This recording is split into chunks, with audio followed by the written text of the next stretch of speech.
welcome to the podcast Life is Funny That Way. Listen, we just had to stop the podcast because my mom wanted to make sure that I put in the music. That's right. Because, again, we don't know how to edit, and she doesn't know how editing works, and she didn't know that you could put it in after the podcast was over, even though I had already taken care of it. Anyways, moving on, I'm Sarah, and I'm here with my mother. Diana Batishi. Hello, America. Hello, America. How are you doing today, Mom? How's your week been? It's been an eventful week. It's been kind of dramatic, so I'm not ready to talk about it yet on the podcast. I'm gonna wait and save it for a future podcast. Save that gem for another topic for one of our podcasts. When I've been through therapy. Right. So after therapy. Yes, after therapy. Yeah. So after you process it with a professional. That's right. Yes. Right. Yeah. So, how about your week, Sarah? How are things going with James, with your preteen? Yeah, preteen, I feel like they should just go ahead and say teenager. The attitude is all the same. It's really, they're just, for lack of a better term, they're kind of jerks. Pre-jerks. Pre-jerks. Because he's not the teen yet, so he's pre-jerk. Yes. Yeah. I'm trying to adjust. I do notice that I've been apologizing a lot more. The older he gets. Yes, I've been apologizing to you guys. Sometimes I do it publicly on Facebook. Yes. Sometimes I just send you a text message. Hey, sorry about that time when I was a 12, 13-year-old jerk. Yes, and I really enjoy the apologies. Even more, I enjoy seeing you suffer. Yes, I know. You sit there and laugh evilly to yourself, I do. Sometimes out loud. Yes. Okay, bye. Have a great day. I know. See you later, James. Thanks for coming. It really is a wonderful experience for me. I have to. I know. They tell you, that saying, like, you're going to have a kid just like you, or at least a kid that puts you through the same thing. So I guess the moral of the story is something that you can't comprehend when you're 12 and 13. I think, Sarah, though, I think James is more actually like your parents. So you get that experience all over again of somebody living in your house whose brain kind of functions the way your parents do. So he's pretty level-headed, actually. He's pretty, he's very intelligent, and he's pretty, has a lot of common sense. So this is good for you. I have common sense. Do you? Yes, I just didn't want to follow the rules. I know. Well, the rules just didn't work out for me. They just weren't ideal for what I wanted to do. Okay, well... He is not a rule breaker. No, but he is sarcastic. That's what it is. It's all the teen behaviors, like the sarcasm. He thinks that I don't know what I'm talking about, like I don't have any life experience. Because when you're kids, you don't realize that your parents were once your age. Like, you think they just... That's true. Were born adults or something. That's true. So... Well, what was it he said to you this week? I saw it on Facebook, and he's...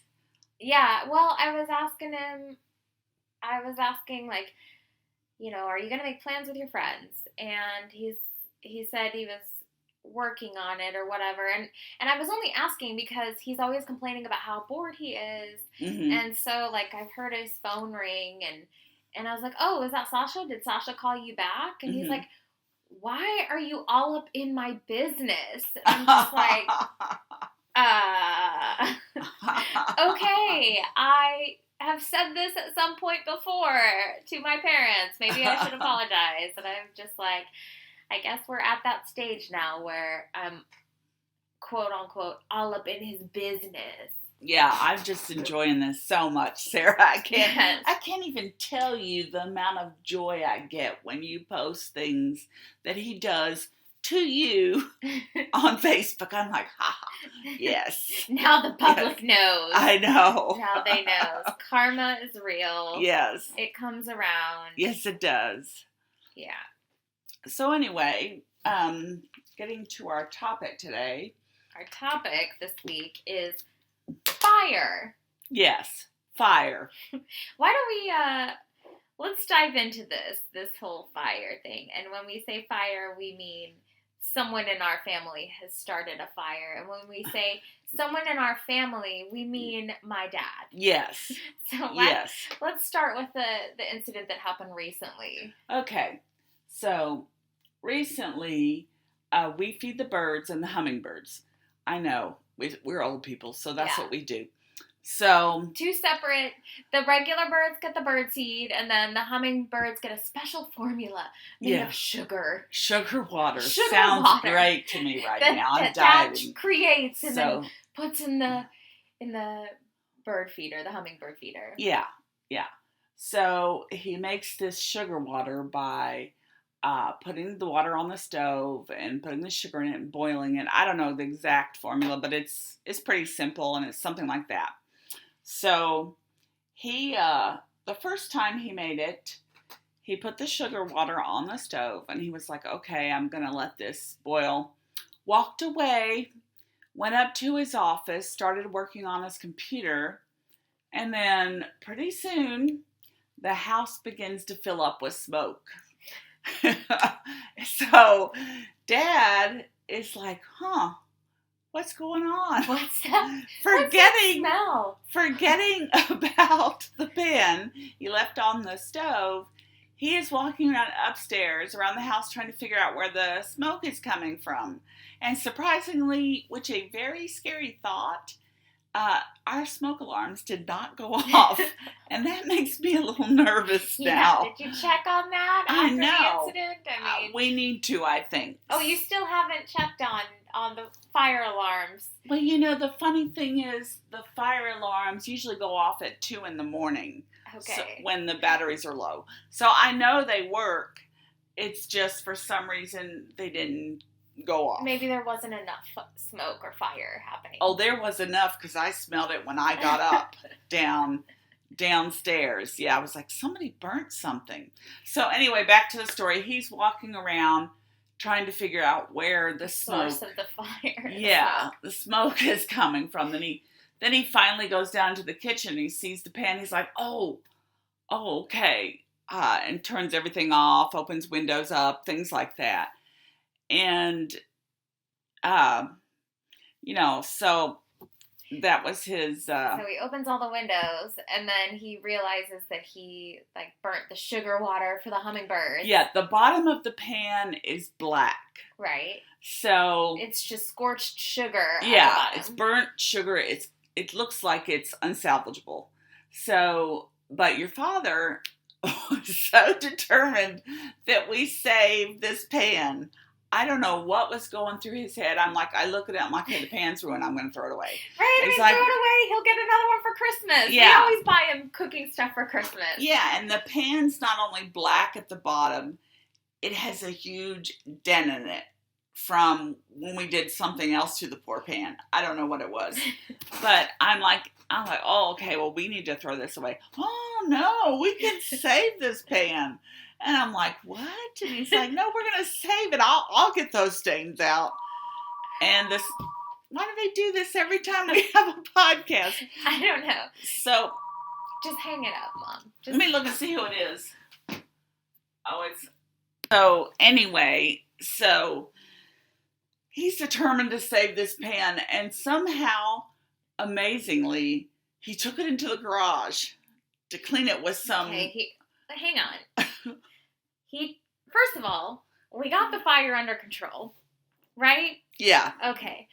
And then he's desperate to save the pan, so he takes the pan into the garage. Yes. Okay. Yes. Go ahead. I think I'm following. I think I'm processing the fact that he took the pan into the garage. Yes. So tell me what's about to happen. I know something's about to happen. Whatever he's using. So I texted Anna and was telling her about it, and Addie and Autumn, and they were saying, they had like a secret bet going on. Can Dad get these stains out of the pan? Because The pan's completely black with the pan burnt. is like $7 at Walmart. Yes, It's yes, like, yes. And I wanted a new one anyway because the thing's dented. But he was like, no, I'm gonna get it out. I'm gonna get it out. I think it had something to do with the fact that he set it on fire, that he wanted to redeem salvage himself. it, yeah. Yeah.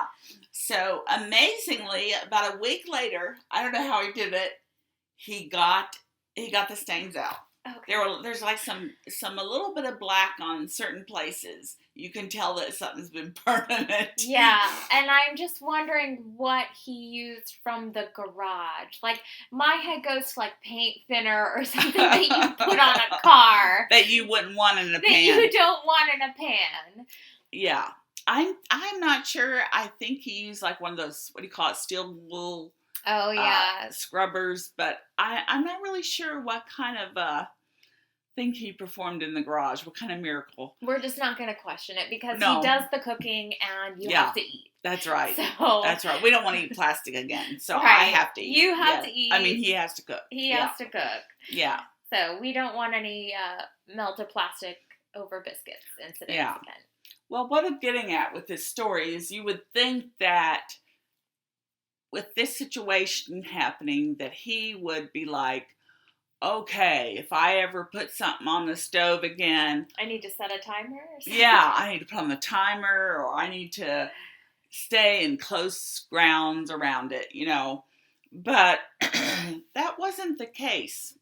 About a week or so later, he was making sugar water Oh, no. for the birds The again. hummingbirds are going to burn your house down. I know hummingbirds are going to be responsible for my house fire. Yeah, so, and he did the exact same thing. He left it on the stove again and Yes, forgot about and it? yes, he did. And he went up to his office, and I happened to walk downstairs, and I'm seeing the The smoke? pot. Yeah, I'm seeing it shake with boiling. Oh, no. The water getting low in it. I'm like, Ned, you left the... He's like, oh yeah. The sugar water. I was like, you cannot do this. You are old now. You cannot leave this pot here. This cannot happen again. I feel like, well, at least, did the smoke alarms go off that time or no? Probably because there wasn't enough smoke. It wasn't 2 a.m., so nothing was going to Nothing- go Yeah, off. they only go off 2 a.m. But Yeah. I feel like these incidents, while I totally agree, Dad needs to definitely watch or set a timer. I feel like this is like smaller incidents compared to past incidences Yes. we've had. It is. It is. Well, he's having smaller incidents now than the bigger incidents because I told him he always had incidents. Yeah, that's what we call them.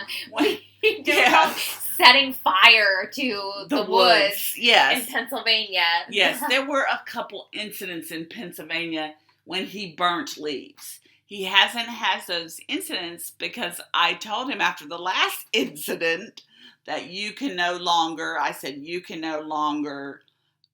burn leaves in the fall. I can't take We it. can't My afford the nerves. fines. Yeah, my nerves. Luckily, we haven't had any. We've been lucky. The fire department guys have been nice.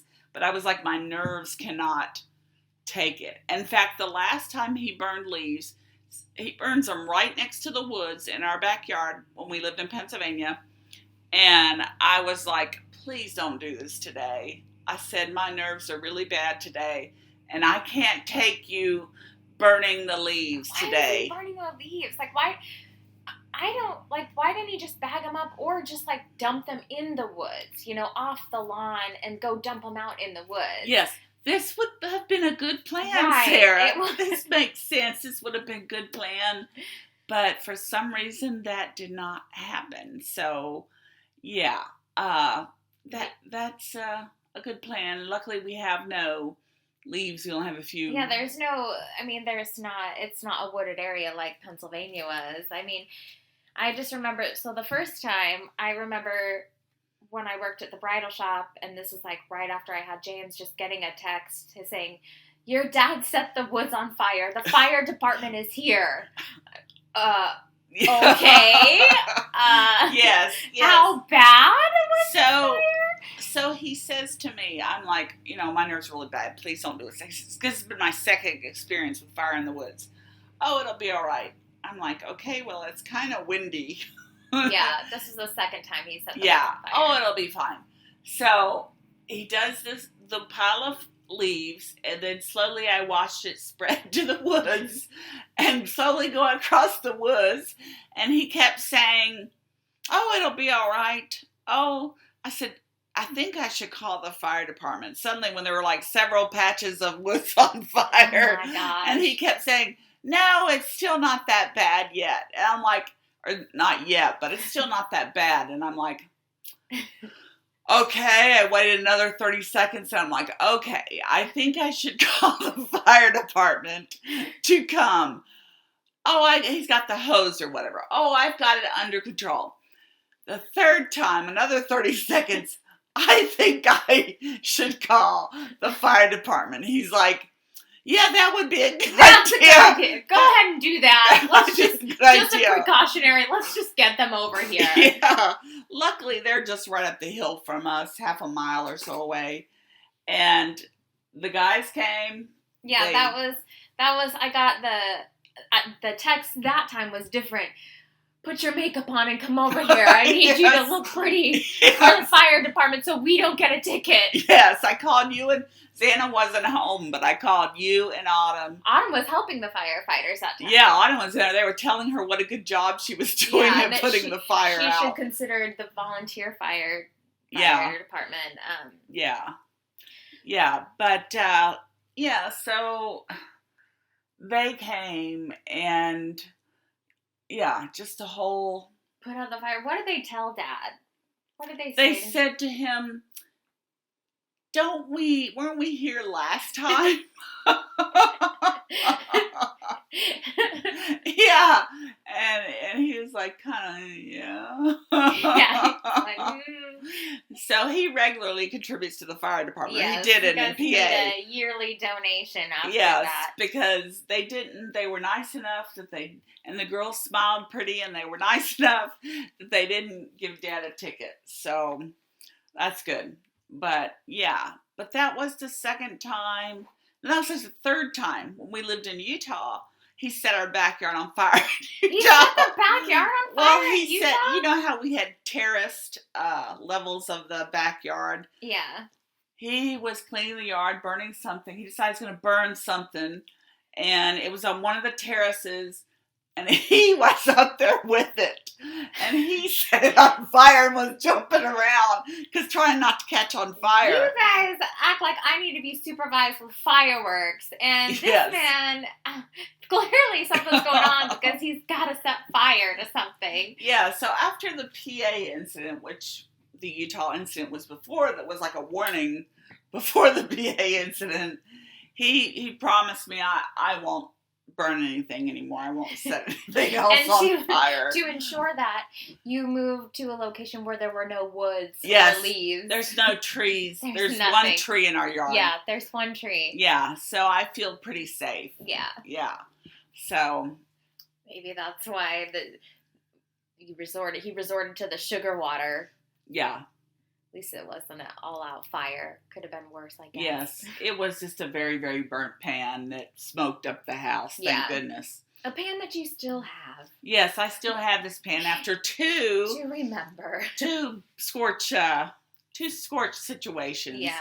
I don't know why he feels we need to keep this pan, but... maybe that's already... you know how hard it is to shop for Dad for Christmas, so... Mm-hmm. Maybe a new set of pans. A new set of pans. Yeah. And it's sad we always get him cooking stuff. Yeah. Because we know he does the cooking, but it's like we also don't know what to get him, so we're like, here. Yeah. Check out this new cooking gadget. You scorched the last one to death. Yeah. Yeah. So. I see he's got the memory photos from his trip. It looks like one of his buddies printed out the pictures of the bears and the mountains and labeled them as to what they were. Yeah. He's got a little memento in his office. Yeah, he does have a memento. Trip. I just noticed that too. Yeah, so he's enjoying life. Yeah. This is his prime. This is this his is the prom. prime of his life. Yeah. Yeah. So anyway, that's about all I have for you, America, for my crazy life lately, for our crazy Our life. crazy life. Yeah. Yeah. Well, America, everyone, just try to remember to set timers when you're cooking things on the stove. Maybe don't burn leaves on windy days, or maybe don't burn leaves at all. Yes, don't burn. You Don't need let to your burn man them. burn the leaves. That's No. the bottom line. Right. Those men enjoy that too much. They want to burn. They something. want to burn things. And yeah. you know, when it's the woods, it's not good. Yeah, if you live nearby woods, don't burn anything at all. Don't burn anything in a desert. That's dangerous too. Yes. In fact, don't burn anything ever. Just don't burn anything. Just don't burn anything. Don't set things on fire. Yeah. That's also, a part of this podcast is we give you safety tips in life. Yes, safety You're welcome. tips that you can remember. Don't burn anything. Don't burn anything. Yeah. And before we close, let me just tell you, you can find our podcast on Anchor, Spotify, YouTube. Well, yeah, we want to get away from there and move it to the platforms, different platforms for podcasts. You want to get away from YouTube? Yeah, I'm not sure I want to do Mom that. doesn't care about the YouTube. Yes, so yes. But I mean, you can find it there for a while, but it's on Pocket Cast. I'm having a lot of problems with my memory, America. I apologize. Pocket Cast? Yeah. I don't even know what that is. Well, I put it on there. Mom put our podcast everywhere, so honestly, you could probably just Google it. Yeah, it's on. Find it. Spotify, Anchor, and YouTube for now. I believe it's on Apple Podcasts. So yes, and we have a Facebook page. Yes, we do. Yay. So go ahead and give us a follow and a like. Yes. And thank you so much for listening. Mom, take it away. Life is funny that way. America.